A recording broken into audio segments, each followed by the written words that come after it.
Hey everyone, welcome back to The Explainer. Let's just jump right in, because today we're unpacking something genuinely unsettling. Think about it. The end of the school year is universally supposed to be this amazing time of celebration, right?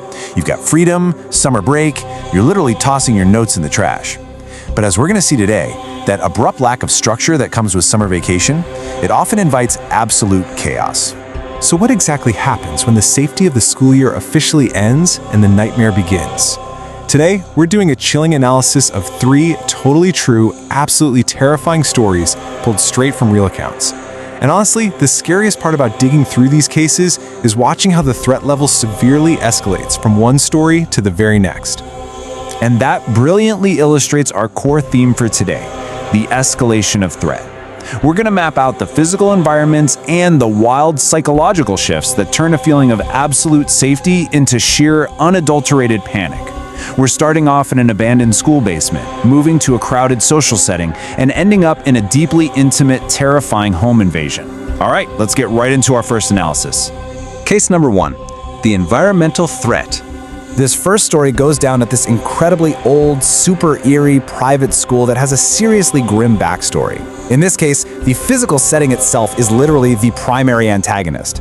Back in the 1950s, this place was actually a hospital, and because of massive tuberculosis outbreaks, rumors constantly swirled that skeletal remains were still buried down there, and that underground tunnels were used for body disposal. Yikes, right? Well, enter a bully named Steve. Steve decides to break into the school for a prank. He vandalized the whole place, but right before he got caught and expelled, he made this crazy claim. He swore he heard evil voices whispering from the dark basement. Steve actually went ahead and painted classic horror movie tropes all over the school lockers in red paint. Stuff like, "Death is coming."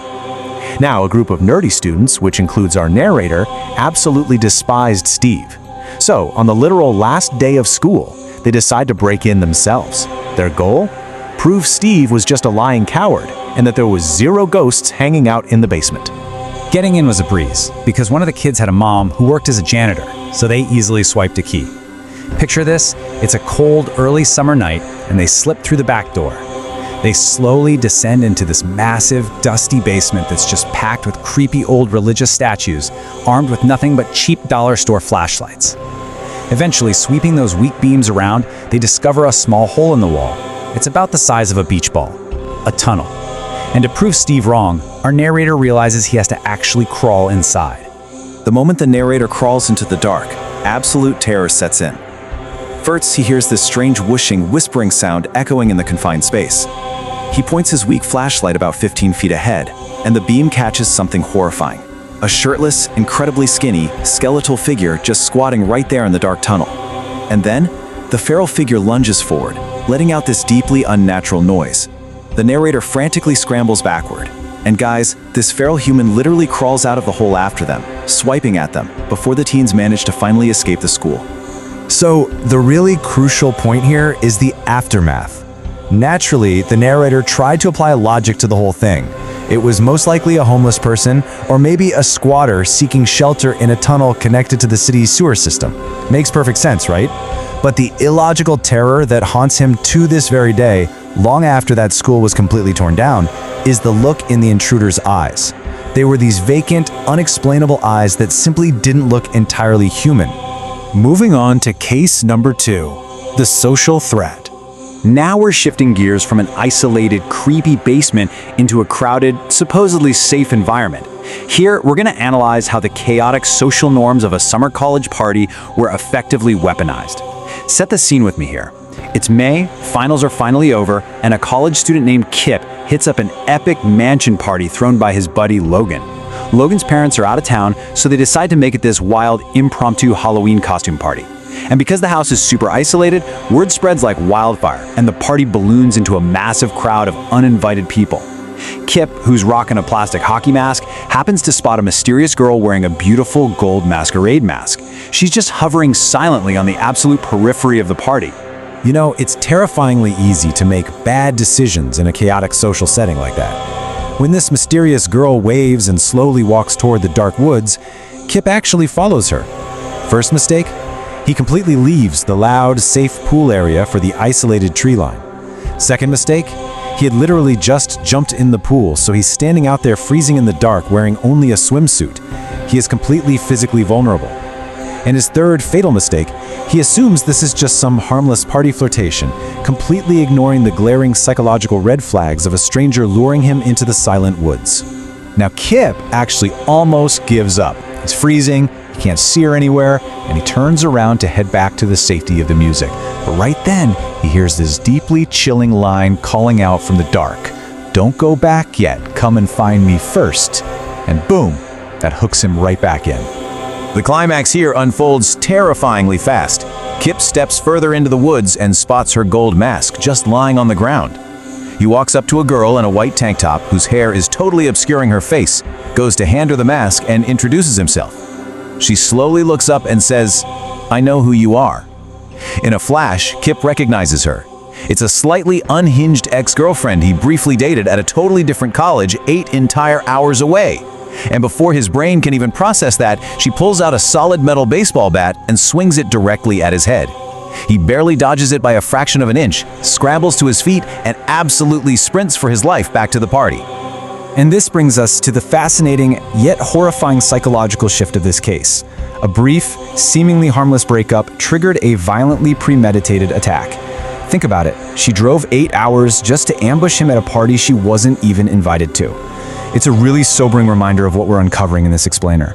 Our casual, everyday interactions can have profoundly dangerous, completely unintended effects on other people. Which leads us to case number 3, the intimate threat. This is our final and absolutely most terrifying escalation. This threat totally bypasses public spaces and invades the ultimate sanctuary, the home. We are looking at the disturbing duality of a high school senior named Ben. His substitute history teacher, Miss Jones, knew him as a quiet, brilliant, and highly respectful student. But bubbling beneath that academic surface was a stark stalker persona. A teenager secretly lingering after school, digging into her private information, and actively planning a home invasion. Let's break down the subtle breadcrumbs because the devil really is in the details here. It's the last half day of school. Miss Jones forgets her purse and returns to her empty classroom, only to find Ben just weirdly lingering right by her desk.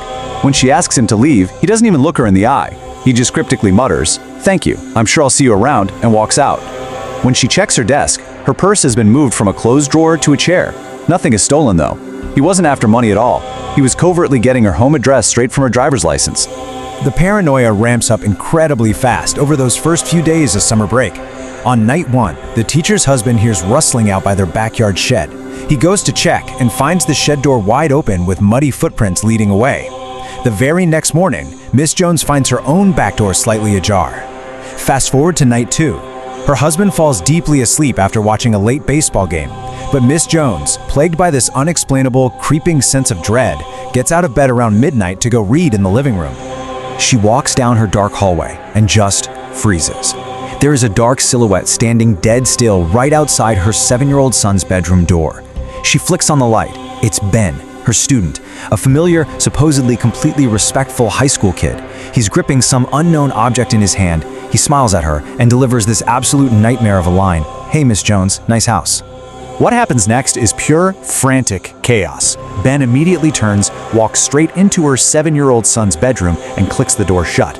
Miss Jones screams at the top of her lungs, dials 911, and her husband sprints down the hall and bursts into the room. But Ben is already halfway out the window. The husband tries to grab him, but Ben just jumps straight from the second story, lands perfectly on his feet, and vanishes into the night. But guys, here is the absolute most frustrating conclusion ever. The police go to Ben's house, his parents swear he's been asleep the whole time, and because the cops find him sleeping in his bed, they tell Miss Jones they can do absolutely nothing without further proof. The true lingering horror of this entire case is the deeply unsettling unknown. What exactly was Ben planning to do in that 7-year-old's bedroom? Thankfully, by pure luck, her son was sleeping over at a cousin's house that night. But this incredibly traumatic event forced the teacher to immediately change every lock, drop thousands on security cameras, and ultimately put her house on the market just to escape.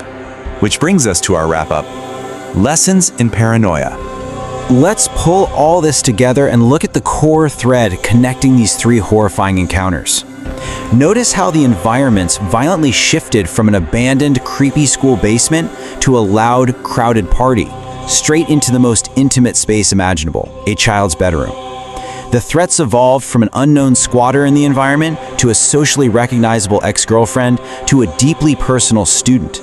The ultimate takeaway here, safety is often just an illusion, and it's an illusion that shatters the very second the structured routine of the school year vanishes. So, I want to leave you with this final provocative thought to chew on. As summer officially begins, the daily schedules drop away, the doors unlock, and the strict rules of society suddenly seem to relax.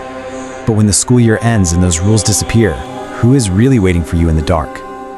Thanks so much for joining me on this explainer. Stay safe out there, and I'll catch you on the next one.